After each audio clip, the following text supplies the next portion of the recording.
Welcome back to another ZAGSBLOG Zoom series interview. I'm Jacob Polacheck, and today I want to welcome in Manny Obaseki. Manny is a junior guard committed to Texas A&M. He's ranked by Rivals.com as the number 5 shooting guard and number 19 overall prospect in the class of 2021. Manny, thank you for joining me. Man, thank you for having me. I appreciate it. So where are you joining us from today? Are you back home in Dallas? Yes, sir. Yeah, just got home. I just went to cryo for a little bit to recover from some work I've been doing. So, yeah.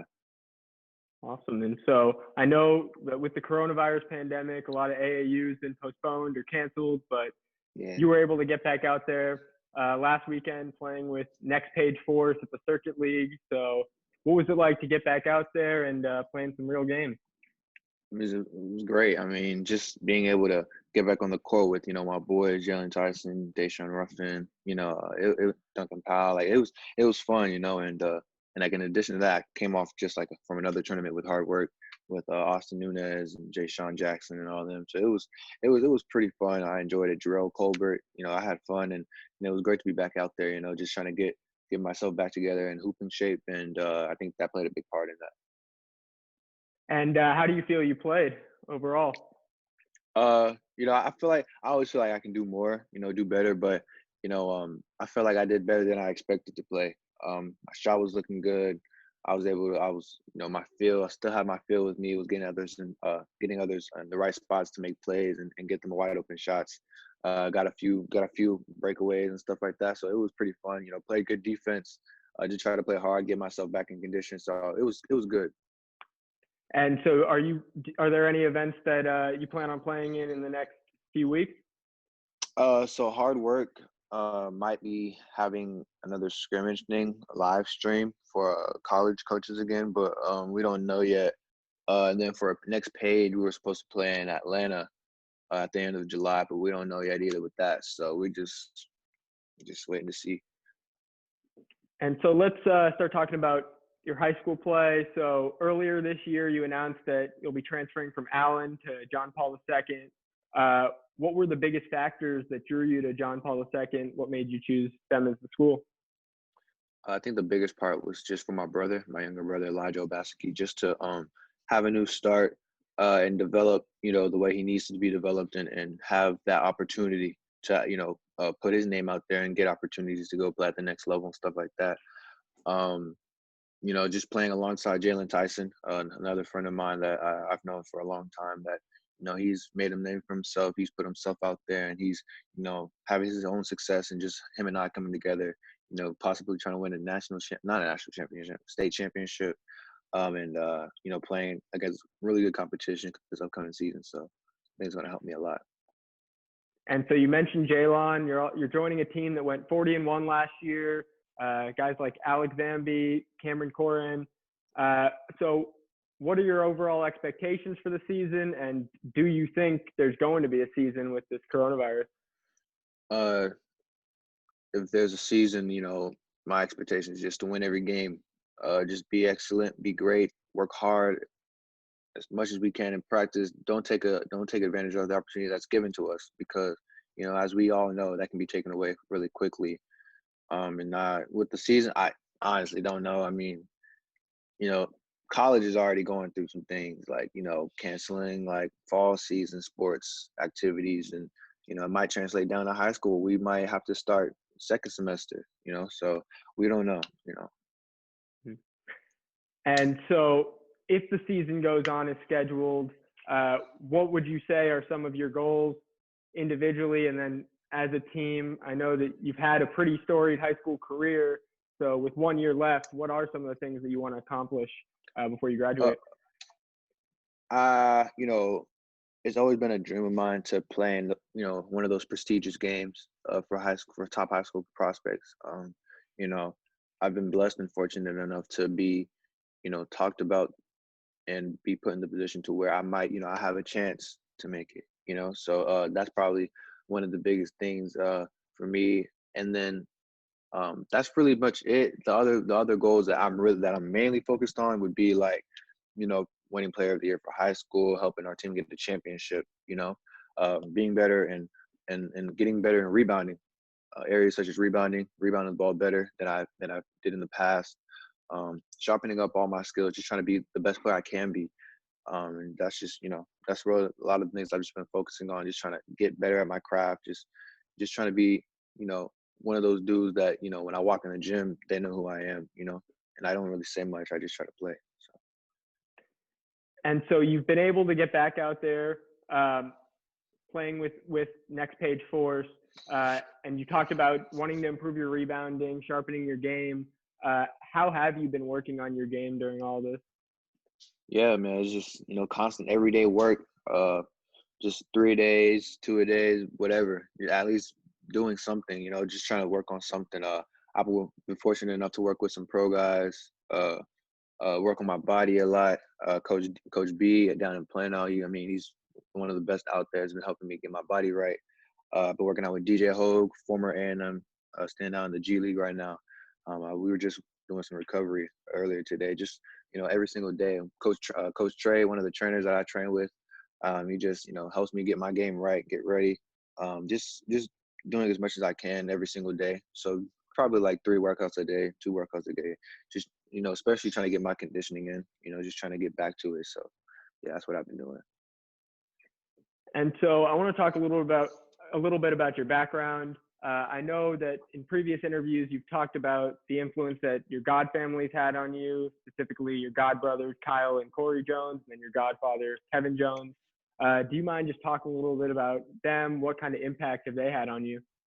Yeah, without them, you wouldn't even be here, giving me an interview right now, and which I appreciate. But, I remember, Kyle Jones, Corey Jones, we met pre-K kindergarten. Like, I was just looking at I was just caught. They caught me looking at the rim. Like, I had no ball.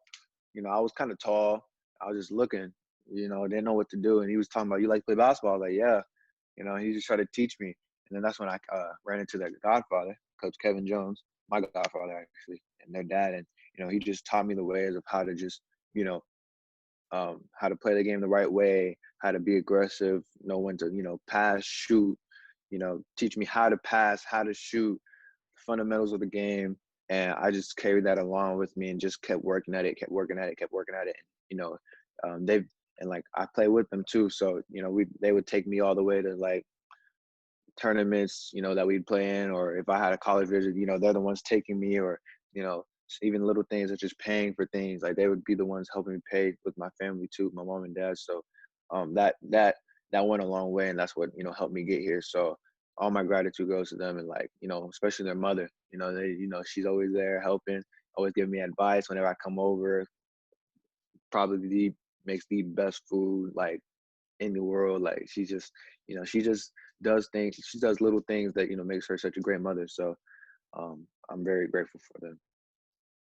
Awesome. And so you're committed to Texas A&M for the class of 2021.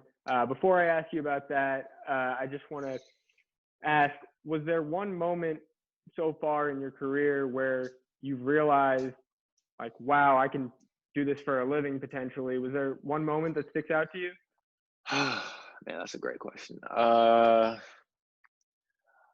want to say around 7th grade, around 7th, 8th grade or something like that, and I was playing with for my godfather, and he had his team, and we would, play and stuff. And like one game, I don't even know, like I just did some crazy stuff. Like I'm always in the gym, like, just working on.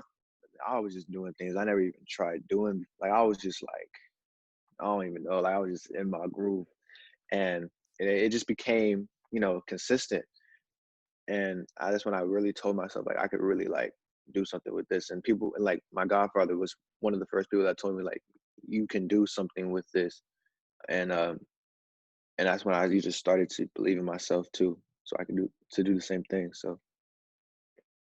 And so all of that led you towards a commitment to Texas A&M. Yeah. Talk a little bit about that. What drew you to Texas A&M? Man, like, how colleges are always going to want players. Colleges look for players because they want them. Well, A&M, it was a want and need type thing. And the relationships I've built with each and every single one of them, not just one, but each and every single one of them. Coach Buzz, Coach Lyle, Coach Jamie, uh, Coach Devin. Like, I mean, it it's just more than words can explain. Even like the managers, and they just, they have a plan for me, and they've emphasized like what I can be, uh, and what I can do to help them, what I will be to help them, and just like, um, they're more than just on the court dudes or off the court too, man. They just give you all types of advice. Great people outside the court. They care and love for you. They'll do anything for you, man. And they're just great people that are willing to help and help you get better. The player development, and like, I don't know if you watched this recent season, past season before it got cut short. A&M was SEC conference. Coach Buzz, they moved from Virginia Tech to Texas A&M, so they were a new coaching staff. They were predicted to win pretty much 0 games, finished sixth, with a winning record in his first season, and ends up winning Coach of the Year. Like, that just goes to show you, like, not a lot of people understand, but Texas A&M, like, we're building something, and we got some recruits that, you know might surprise the nation with. So that's what we're trying to do. So let's talk a little bit about that 2021 class. I know that you guys are in the running for a number of top guys: Harrison Ingram, Wade Taylor, Alex Fudge. Do you mind just talking a little bit about that? Who have you been recruiting? What have you been saying? So Wade Taylor, the third, he's my guy. I play with him. I played against him a lot. And I just try to tell him, like, man, just imagine, like, just you and I, like, actually playing together, because we've always played against each other, and just imagine playing with each other. Like, how much, like, problems we would cause just us doing that. And just, like, imagine, like, us challenging each other every single day in practice, along with Jackson Robinson, who was currently in the 21 class. Like, just imagine, like, our guard play, what we would bring to the table, and just like, you know, causing complete havoc, just getting buckets, setting up others, being a great like backcourt would be amazing. And I just try to give him that pitch a lot, just how much fun it would be, because we're both like very funny people. Like, we're quiet, but we like to have fun and stuff like that. So and then Alex Fudge, that's my boy too. Like, he's funny, and like, he's really cool, has a lot of energy, good vibe. And just like, I try to tell him, like, bro, like, the way we can develop you, bro, to like reach the next level. Same thing with Wade. Like, it's crazy. Like, and just imagine us playing, like, especially if we get Wade too. Like, bro, you don't even want to, like, nah, you don't even you don't even want to know, like, what's gonna happen. So like, just trying to tell him that all the time, and especially with Jackson too. Like, um, it would be different, very different. So. So you talked about Jackson. He committed before you. So what kind of impact did he have on your recruitment and then eventual commitment to Texas A&M? So, Coach Buzz had a block party in September last year, and I was like, "Hey, man, I would love to." I don't, yeah, I think they already offered. So I was like, "Yeah, I'm excited. Yeah, I want to. Like, I would love to go." And so it went, and Jackson. That's when I first met Jackson, and we just instantly clicked, and like, we were cool, like, having fun, like, we had good vibes with each other. Like, it was just a great, great, great connection. And not. And like, I think he got my number, and we just started talking, right? And just, he was like telling me, like, "Hey, bro, like, I'm finna commit, bro." I was like, "Where?" He's like, "A&M, bro." I was like, "Oh, word." And he was like, "Yeah," and I was like, "Yeah, they're high on me too." And so like, it was just speculation kept going around, and then kept waiting for like a few days. Then he took his unofficial, and I was like, "Oh yeah, it's raps," because he said and I was like, "Bro, like, I already know you're gonna commit because you're gonna love it there." And he was like, "I hope so, bro." He told me he loved it. The day he told me he loved it, it was crazy. And I remember the day he committed, I was in class I was in my tech theater class, and I saw just everything blew up, and I like jumped. I was like screaming, like, "Yo, he committed, bro, he committed." And it was funny, like, it was crazy. and just he was just telling me like he got on my head until I committed, like just would not leave me alone, which was a good thing because I was happy that I was happy that I was talking with him, and him and I are really close. And he was just telling me like, bro, just commit, bro, just commit. They love you, bro. Like you're just do it, bro. Just get it over with. And so, it took me a minute. I took my visit. After that, my godfather said he loved it. And that was really the thing that just made me flip this. I just okay, yeah, and because I loved A&M already, and my godfather said, "Hey man, I like them. I love them. They're pretty good. They're pretty good people. I love the coaching staff. I love what they got to, what they're doing, what they got coming up. Like, yeah." And then we picked the right school then. So that's when I chose A&M. And so Jackson's foregoing his senior year to attend A&M in the fall. You're going to be at John Paul II, but having committed so early, was reclassifying something that you ever considered? Yeah, it was. Now it wasn't something that I was really considering, but there was talks of them really wanting me to do it.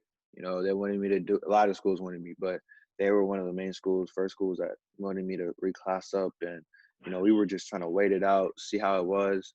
I think that really affected my parents a lot because they didn't want me to leave already. Like they wanted me to stay home for a little bit more. And they said I would have another year of development and stuff, so why would I just skip it? I was honestly ready for whatever, but ultimately it came down to just me staying for an extra year and just developing, trying to get ready some more for college, try to be at another level, past a lot of college dudes and stuff. Because they said I was already college ready, I could come in there and contribute, but you know, I was just like, okay, but my family wants me to stay, so I might as well just do it and develop and wait for another year. And so now that your recruitment is over, what would you say were some of your favorite moments from the recruiting process? Just going on the campus, meeting the coaches, just seeing different things that I've never really seen before. And then also I think one of the biggest things was getting like a text message from a new coach. Like you just see a random number or a call, somebody's calling, you don't know who it is. Like it may be a different school, so you're just like anxious. So you just answer, you answer, and they, just them saying where they're from and stuff like that. Just it kind of just makes you happy. Just lets you know like people know you, people want to talk to you, and that they're willing to give an opportunity, and put their trust in you, and because their job's on the line every day, and they trust you to help do something to keep their job and stuff like that. So I think that was those were like pretty rad things about the recruitment process. And so I know the recruitment process can also be a stressful time. What would you say were some of the things that bothered you about the process, or just some of the things that were difficult? Man, yeah. I mean, you know how colleges have their like fan bases and like the 247 dudes and the rock, man.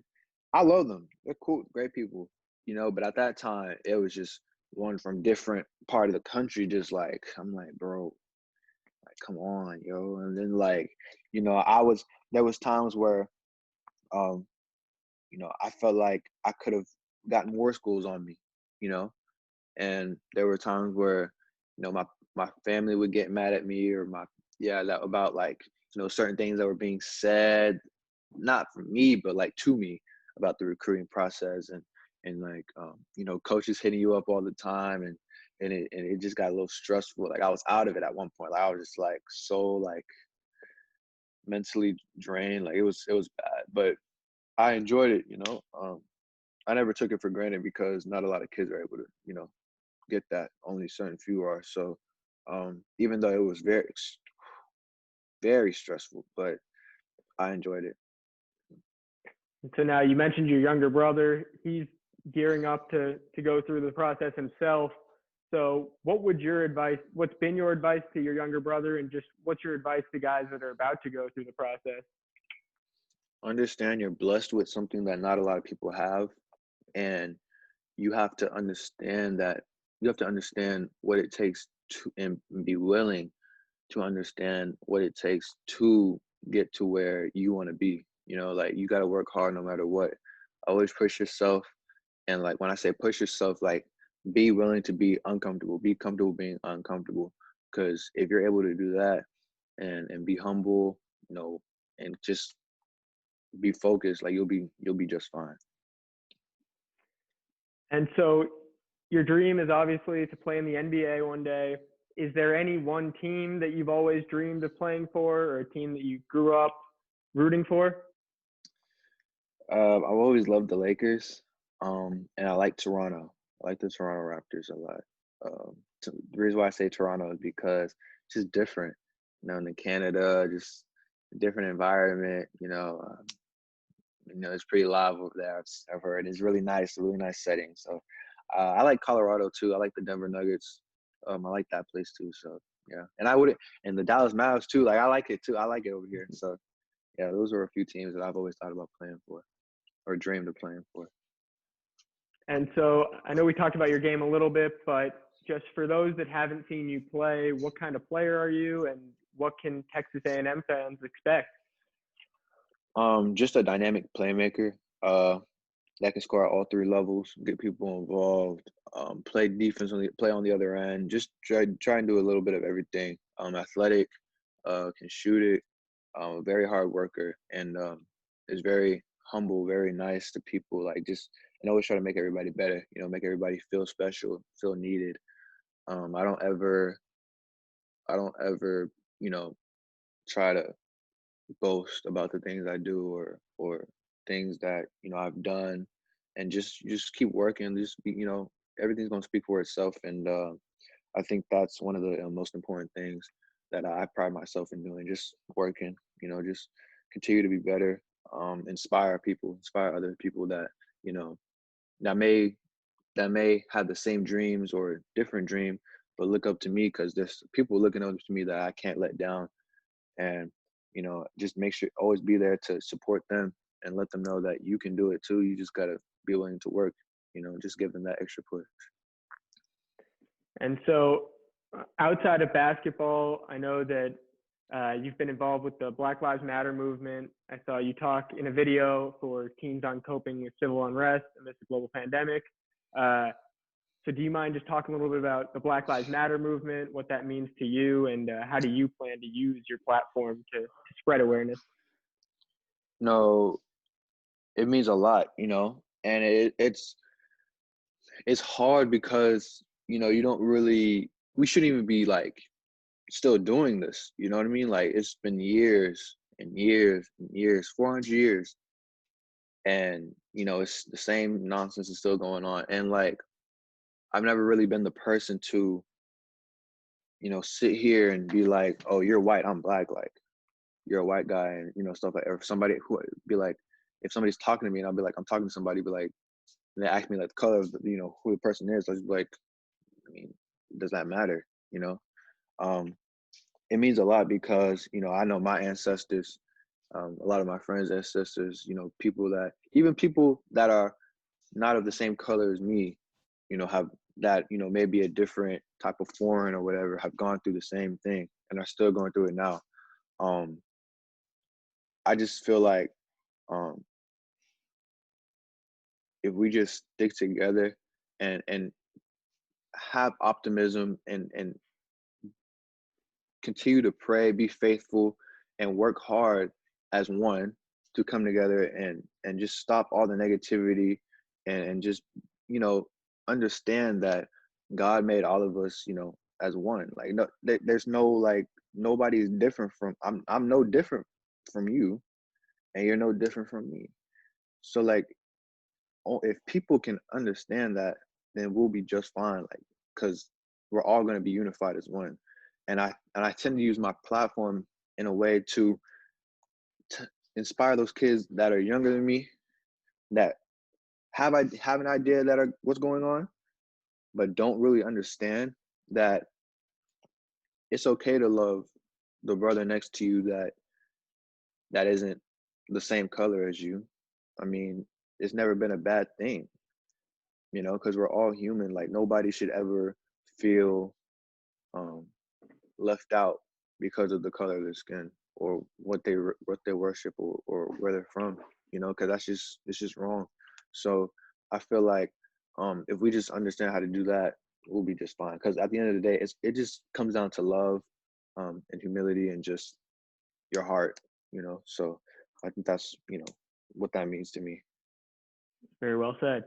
So to finish things off, I want to just let you talk. Ask what's one thing about you that most people don't know. What do you want to let the world know? Well, okay. So I'm Nigerian, and um, my last name is very popular in that country. Uh, it's I think my dad's dad, so my great grandfather was the king of his like city or something like that, or king of like Nigeria or something like stuff. It was pretty cool to know. I didn't know that. I'm also very quiet, um, but I can be rowdy at times. When I'm around people I know. So yeah. Awesome. Well, thank you again for joining me. Where can people find you on social media? What are your handles? Instagram is my middle name, Isosa. I put an X in between, so it's AISOXSA. And then Twitter would be Manny, so MANNY, two Y's, Obaseki, my last name, Obaseki. Awesome. Well, thank you all for tuning in. I'm Jacob Polacheck, and we'll see you again soon.